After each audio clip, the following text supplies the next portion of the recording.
welcome to another edition of Driving with Miranda on the Car Guide. This week, I thankfully have an electric vehicle. Gas prices, my goodness. So this is the Kia Niro EV. Now, years ago, I went to the launch of the Niro when it first came out, and I gotta say, I wasn't super impressed. However, this week, driving the electric version, it has definitely stolen my heart. Let's see what this EV is all about. I gotta say, I was supremely excited to book an electric vehicle, given the state of gas prices these days. So, yay, fully electric. And that's not something that I would have said a few years ago. Gas prices aside, electric cars have really never tickled my fancy, so to speak.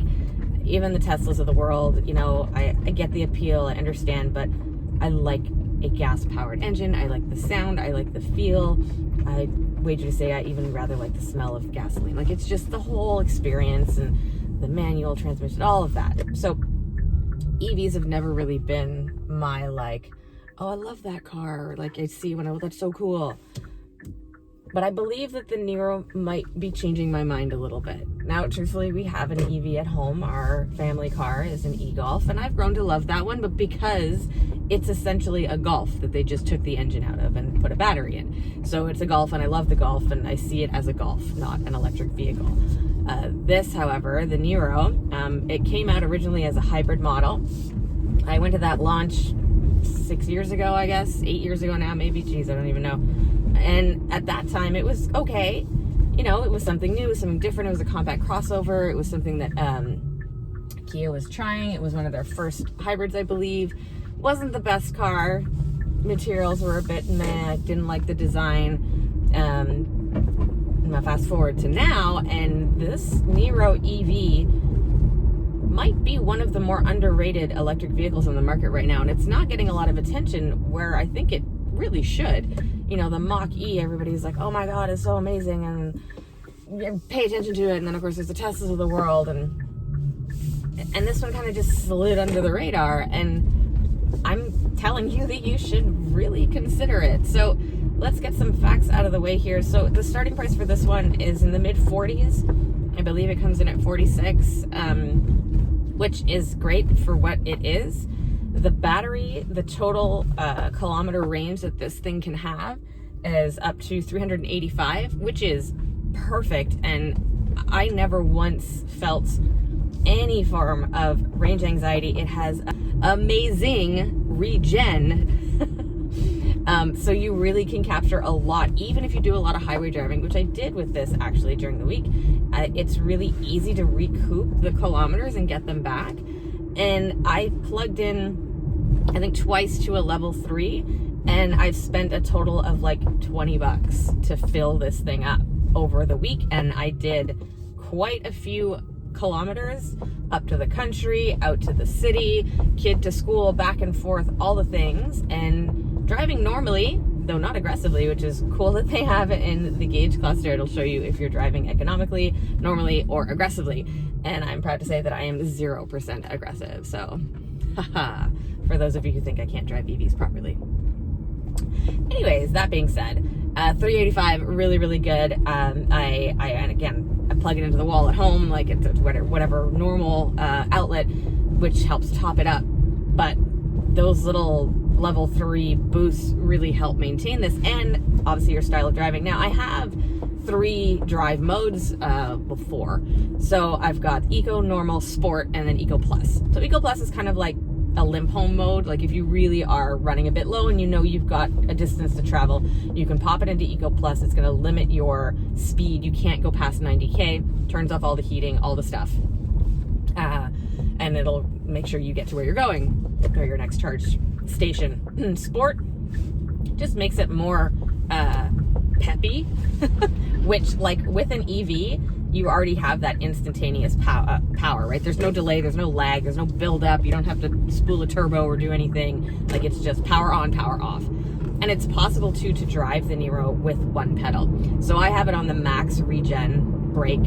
So basically I take my foot off the throttle and the car is gonna come to a stop on its own, and the brake lights go on. You don't have to touch the brake pedal. It's a really cool feature, and it honestly doesn't take long to learn how to drive in that style, which is nice. It's a quick learning curve, and again, you recoup a lot with using the highest level regen braking. So in terms of power, this thing has 201 horsepower, and you feel it pretty instantly, like I said, because of the battery power and the no buildup, and it's there or it's not. And it can feel a bit too powerful in the front wheels, and I get it, especially in the colder months and winter. It's front wheel drive, and if you don't drive it carefully, if you hit the throttle a little too hard, you're gonna have a bit of wheel spin. But that's kind of what you learn being an electric car driver. You learn to not do that, and it's gentle accelerations and gentle braking at the same time as well. It's all these little things, these styles of driving that you get used to. Now, inside, I really like it.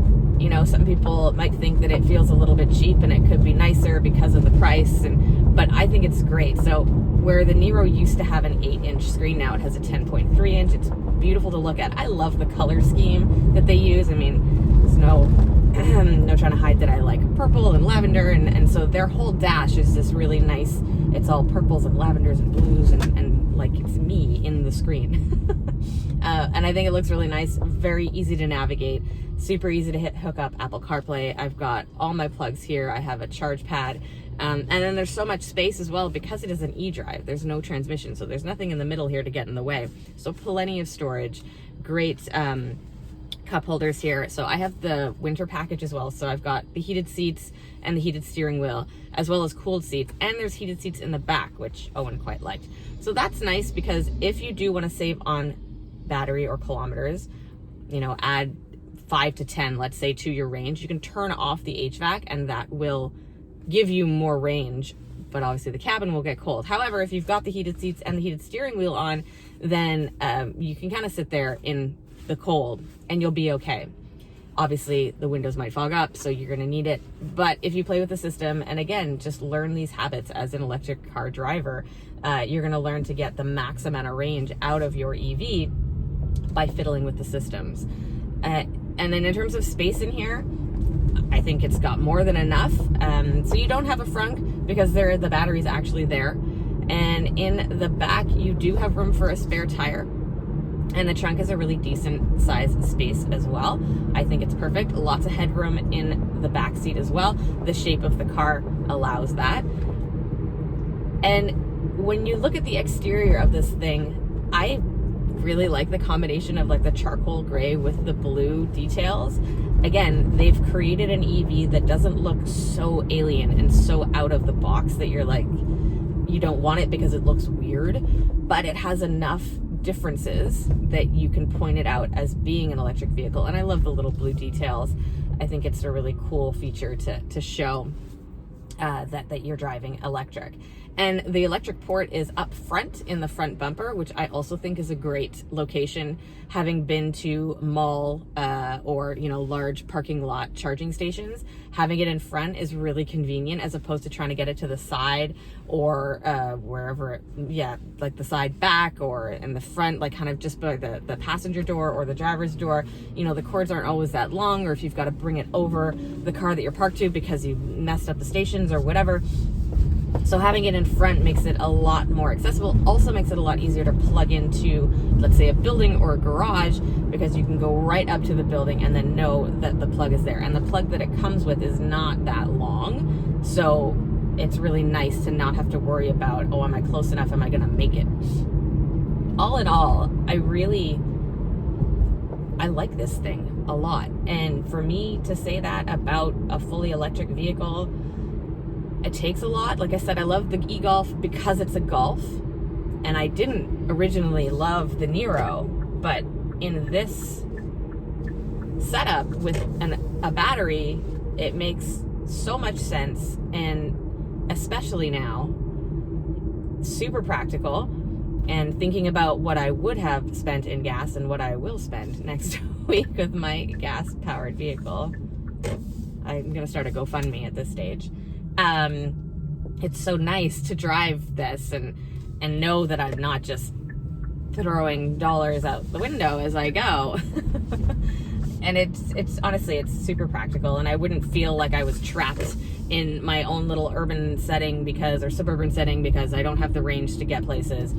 This has a decent, anything over 350 is basically like a normal tank of gas in an economy car. So if you're like a Sentra or a Civic or a little hatchback, that's the range that you're gonna get. So this is a normal gas powered car feeling, which is great.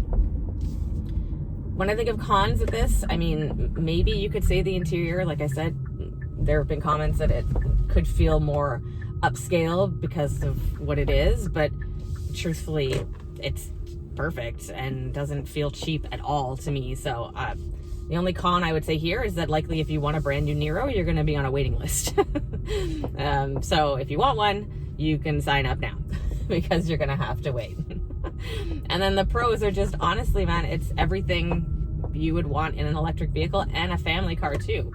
Great look, great drive, super comfortable, and the range is spot on. Do recommend.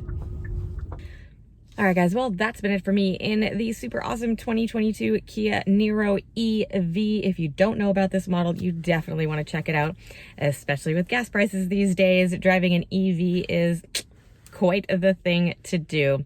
As always, guys, if you have any questions or comments, you can hit me up at Miss Miranda L on Twitter or Instagram, and Miranda Lightstone on Facebook.com, or you can drop a comment below. Hope to see you guys back next week.